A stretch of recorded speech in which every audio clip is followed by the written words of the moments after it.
Taco coming to you live from Split, Croatia, here day one Cosmosverse, and we're here with Artem from Oak Research. How are you doing today, man? Hey man, I'm doing good. Thank you for coming over and talking to me. No, one of the great things that we see in blockchain and actually starting to die a little bit is deep research on different projects, protocols, white papers, and blockchain theory. You guys bring a little touch to it. You guys like to write the long form articles. Yeah, I think it's something that is needed in the industry in general because we are so used on Twitter of the like quick threads or quick information that is coming up, but most of the people don't think about the implications of those, and you have to have a clear analysis if you want to make better financial decisions as well in the crypto ecosystem. And I think it was something that was really present in the previous cycle. But it's something that we've lost along the way because you have so many new narratives coming up, you have so many new protocols, new blockchains, and people don't have time to read through. So this is why we are trying to go beyond the noise and only focus on what's important and on the things that we are actually bullish about. And that's one of the things that we see, like we see different companies like Messari and now Blockworks, they're focusing on data only. They literally just fired, I don't know if I can use the word fired. They let go of their entire news program. And so that's like starting to cut that down. We're still seeing like Coin Bureau, CoinDesk. CoinDesk Japan is hiring and expanding. But CoinDesk, it was acquired by a company. So it's a little bit different, but the news outlets in general. For Web3. The thing is, when you look at Twitter, right, you have Walter Bloomberg, you have DB, so Tier10K, you have Financial Juice. These things are directly connected to Bloomberg, which is connected to all these news websites. And so basically when you're doing a news outlet, your goal is to increase the number of people that come on your website, that click on banners, that click on the affiliate links, etc., etc. But now that we have these automated systems or X accounts, basically you don't have to go to the website to read the full article because the only thing you care about is the title. That's the only thing people care about. And so the thing is, with news, most of the time, the title tells you everything you need to know about the news. Nowadays, a lot of it has turned into clickbait. Yes, it does, but I think it gives you an idea of what it actually means for the industry in general. Because the thing is, news is news, right? It's been the case for I don't know how many years, and it's not something which is only proper to crypto. It's the same in the Web2 or any other industry. You only care about the title. But then when you want to go further, for example, if you want to analyze a stock or a market or a narrative, then you have to go a little bit deeper into that. So you'll have to read through various reports, various states of the industry reports, and this is how you make better decisions. You don't invest on news. You invest because you believe in a project, a company, or something. I thought I'm supposed to sell the news and buy the rumor. I mean, I don't think it's necessarily true, though. It's not, at least I don't think it's the case anymore because when you look at last year, right, when Donald Trump got elected, the thing is, if you sold everything, you would have sold around like 75, 80K. So you would have lost all the upside that came after that. Same for the Bitcoin ETFs. So if you sell those news, which are actually beneficial for the long term, for the crypto or for Bitcoin in general, then you're losing on your potential upside. And I think you have to get a better understanding of the news and what it means for the industry rather than trying and trade the news itself. I think more expanding outside of your echo chamber is one of those really good things. Yeah, actually there is one media outlet that I really like which is named Protos. And they are basically really critical about what's happening in the industry. And I think sometimes you have to take a step back to realize that sometimes our industry isn't good, or that you have some... Isn't being used for the best ways it's meant for. Yes, exactly. A fork is a fork. You can still stab someone with it. Yeah, obviously. Or you can feed someone with it. Yeah, exactly. So I think blockchain falls into that category. I think one of the things that we sometimes get so deep into the FOMO of, we're changing the world, we're making it immutable, it's on Ledger, and institutions are coming to buy it all, and stables, and now X402 that we're seeing a lot of push pieces on. That a lot of stuff that's been around forever that no one, and it's organizations like Oak Research that have been putting this cumulative reports on. So what is your secret sauce? What makes you special then? Masari, or not special, different from like Masari or Blockworks? Yeah, I think Blockworks and Messari, they are like this behemoth in this industry, right? And most of their research is gated behind a huge paywall. Yeah. So I think most of the people that they target are institutions. Yeah. So today we have two types of clients. We have protocols or blockchains, which pay us to do research about them. Yeah. So we still, when we work with the project, we say we're not here to do marketing. So our goal is to go in depth about what you guys are doing, what your potential is, but also what the risks are. Yeah. And I think it's really important too when you work with these types of clients, because most of the time they would say, hey, we can just send you a documentation and you can just publish something about it. No, It's you want to know what's under the hood. Yeah, exactly. That's Not what we are just trying to you do. want me to hear. Exactly. And so that's what we are trying to do. So this is our research part in our collaborations with protocols. And today we work with, I would say, 6 protocols in total, because sometimes we have people coming to us and say, hey, we would like you to write something about us.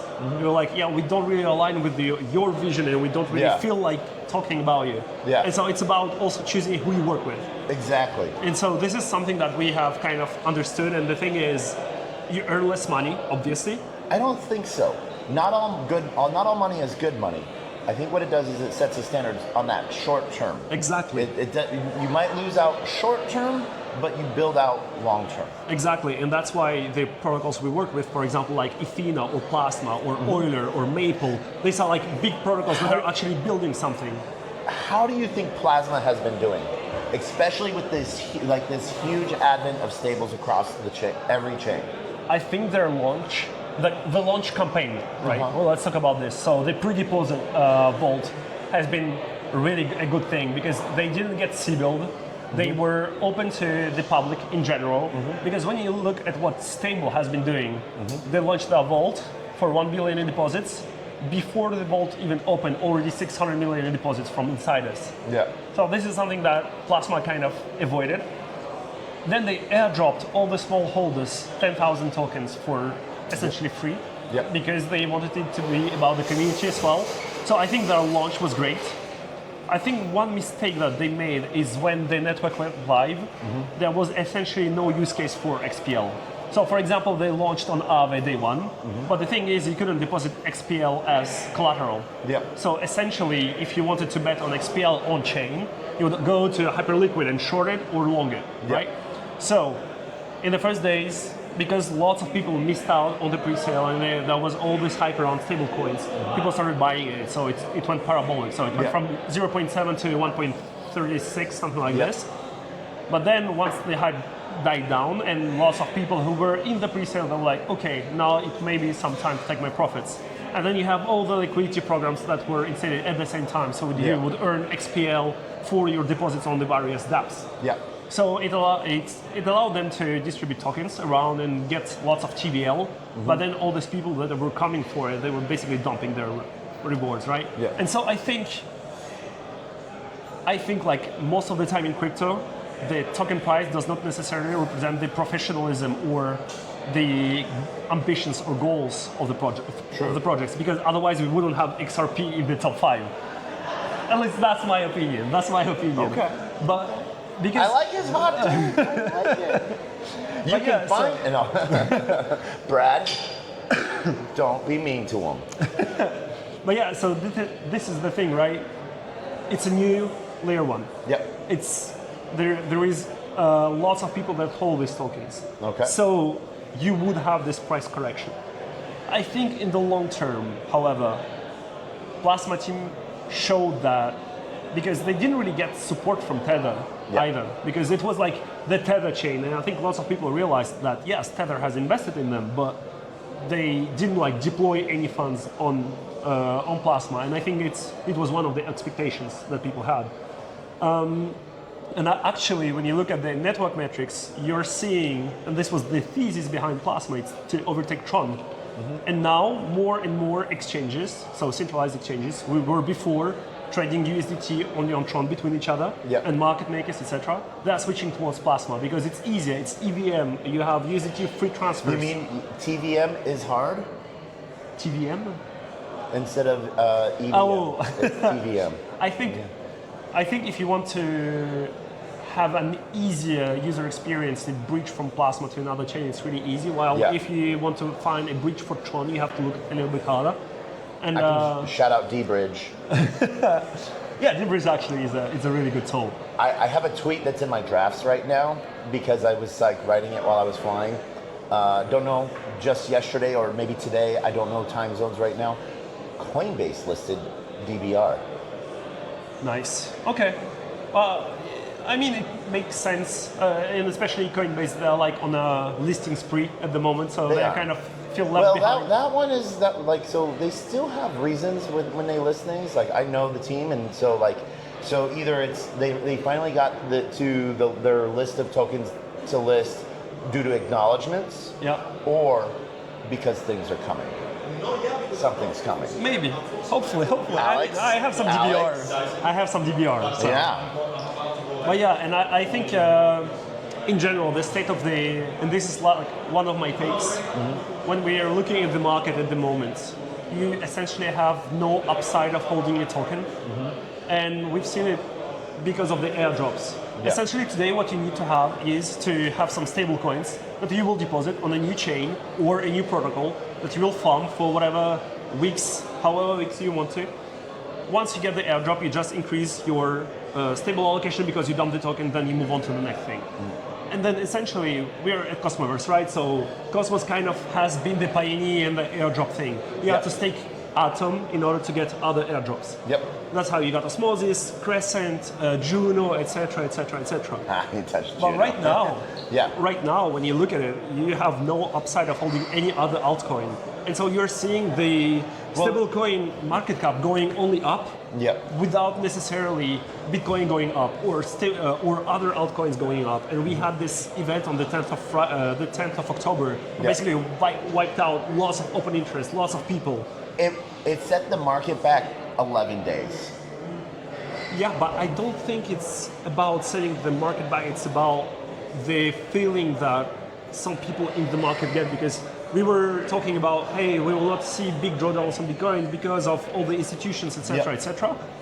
Only one announcement by Donald Trump kind of wiped out when you're looking at altcoins like Aave, which have huge fundamentals, which have huge go-to-market success, which have a huge team, going down 45% in an hour. You know that are. Well, do you think that that's more due to market manipulation? I would say that it's not only about market manipulation, it's because people don't hold the token and they only trade them. Yep.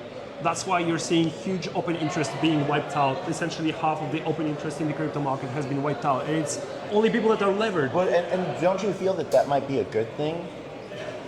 So hot takes on this is rehypothecated debt is what we're doing with stables and leveraged. Blockchain is meant for instantaneous payment. Cosmos really was that piece of where programmable money, programmable chains, and neighborhood pieces.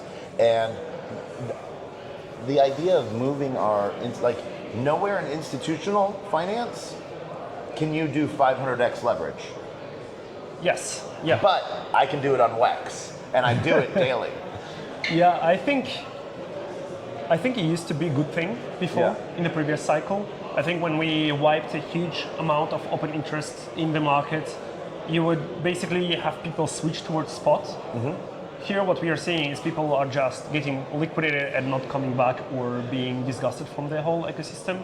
Yeah. And I think this bull market has been kind of different because essentially if you were not holding any Bitcoin, you kind of missed out on the whole upside because you had like maybe 2 or 3 tokens that did a 10x, while when you're looking at the previous cycle, 2020, 2021, essentially if you were holding any infrastructure token, any, as I call it, the dinosaur blockchain, right? Like Algorand, Tezos, whatever, they all went up. And I think lots of people were kind of still holding those because they were expecting to have the... Well, do you think we've hit the Pico top yet, or are we still in that upside? I think, every cycle we say this cycle is different. I think this time it might actually be different. Yeah. And I think, and this is the thesis that we have with Oak Research, is right now you should think about the crypto market more as a stock market. Because long-term you have to bet on protocols that will be here in 5 to 10 years time. Yeah. And then you might get like drawdowns of 40, 50, 60% because it's still quite a liquid market in crypto. Corrections happen. Yes, but the thing is, they get eaten up. Yes. And then at some point, these dinosaur companies will run out of money because the only thing that's keeping them afloat is their huge treasury. Yeah. It's the case for Ripple, it's the case for Algorand, it's the case for Tezos, it's the case for Cosmos as well. You have all these chains that have huge treasuries and that are able to fund their development and still their presence in the ecosystem. But in 5 to 10 years, they will run out of money at some point. Do you not think that they will find another GTM that will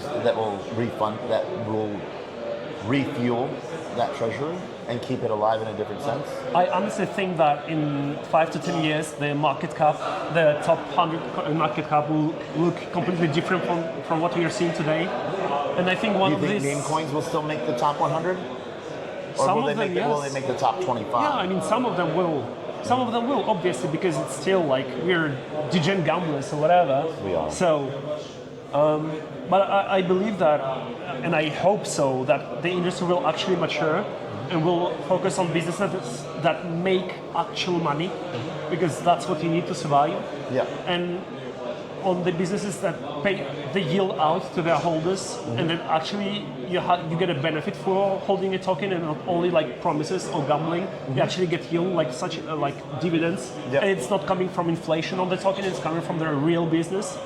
I think that's something that we are missing a little bit, and also it also implies that most probably dApps will be more valued than the blockchains themselves. Well, and isn't that a positive thing? Yes, it is. And that's one of the things where I've seen where people have like actually been angry at sometimes that were like there was a game on Avalanche that had more volume, more TBL, more worth than all of AVAX, and people were like, "You're like, no, AVAX has just built a road for people to drive on. Yeah. Of course they should have bigger cars than the road. Yeah, You yeah. know? So But when you look at Cosmos, that's literally what happened, because Cosmos allowed lots of blockchains to build around them. And when you look at Tendermint, Cosmos SDK, you have BNB chain, which was built on Cosmos, on the foundations of Cosmos at least. Cosmos never got any upside out of it. No. And it's been the problem with Cosmos for a while now, because Cosmos has never made any money, has never had any upside because of other protocols using Cosmos to build on it. Do you think that? Yeah, exactly. And this is one of the really hilarious things is a lot of these new chains and institutional chains that are coming out are built on the Cosmos SDK. Yes. But they don't talk about it. They just say they're EVM compatible. Yeah. And so we have some huge movers and shakers coming on that are built on Cosmos. But like you said, Cosmos isn't seeing any. That's one of the downfalls. I don't know necessarily. One of the features of open source technology. Yes, yeah, I mean, I understand it, and I do agree with it, but when you're having a business and you have a token that represents the success of your business, if no value goes back to the token, your token gets lost and forgotten, and people only sell their token. And you're seeing this in the case of Hyperliquid.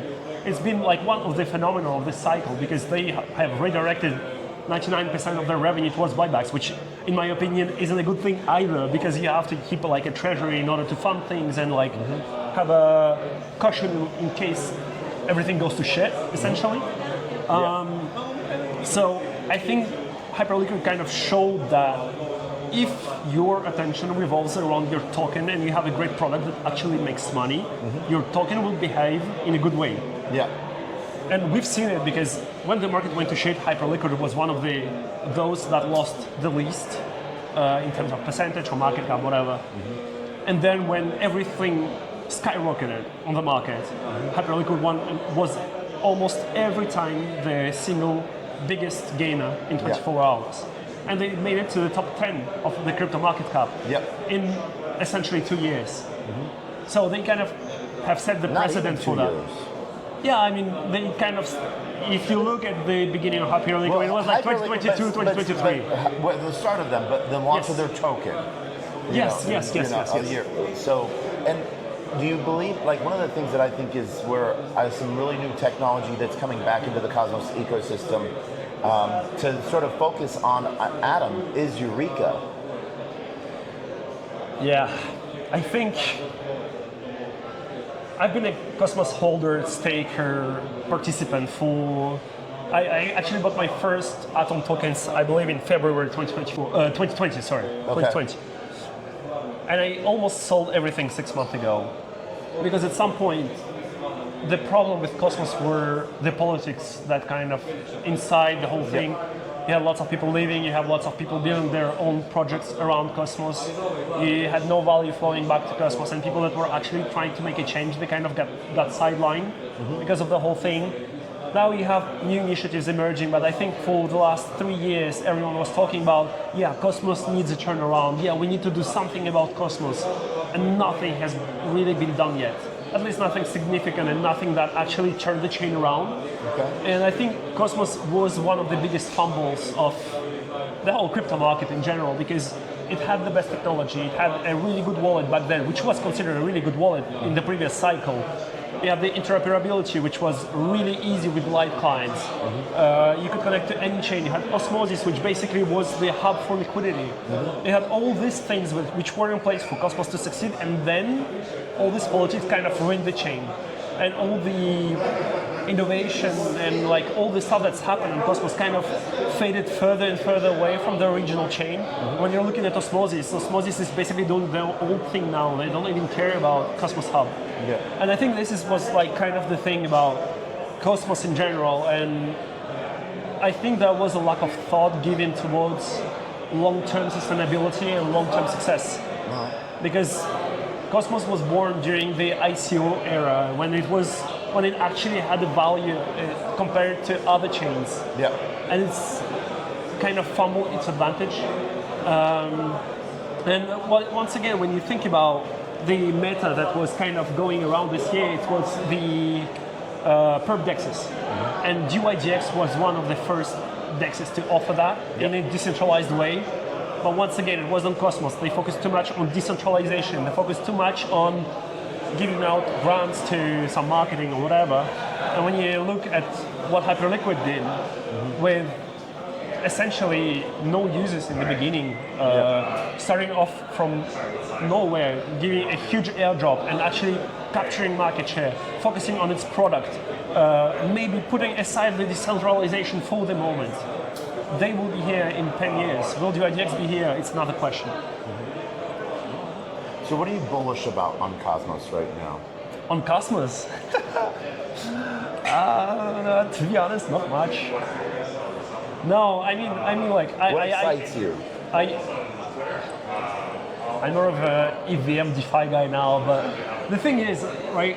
I enjoy talking to people from Cosmos because they are builders, they are tech guys, they have been in the space for a long time and they are resilient as well. Yeah. So you can learn a lot from them.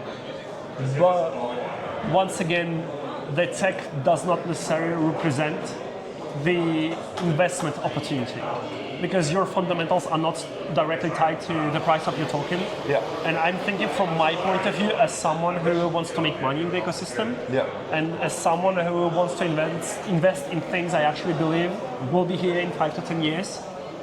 And so this is why I'm kind of fading a little bit away from Cosmos at the moment, unless I see actual change and actual stuff that turns the blockchain around.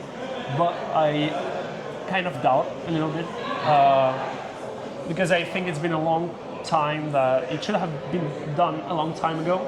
And I think it will be really hard, especially for those chains that have been around for almost 10 years now, to kind of turn around and change the perception people have about them.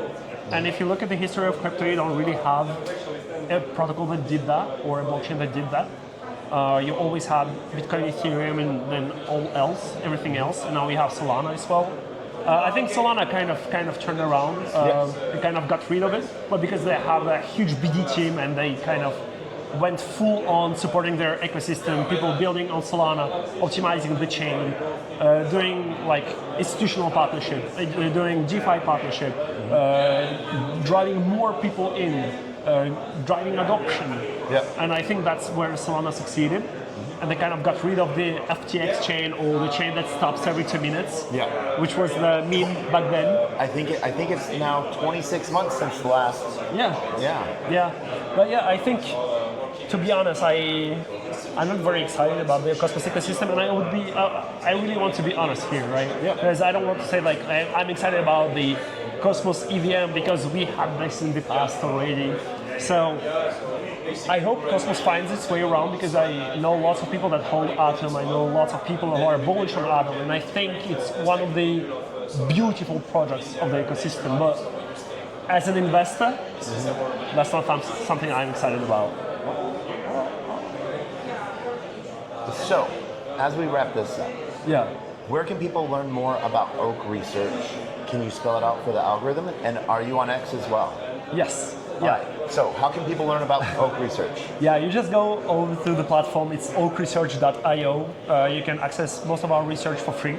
You also have a premium membership if you want to, which gives you access to the alpha feed, to the watch list, to Oak Index, and a bunch of other stuff.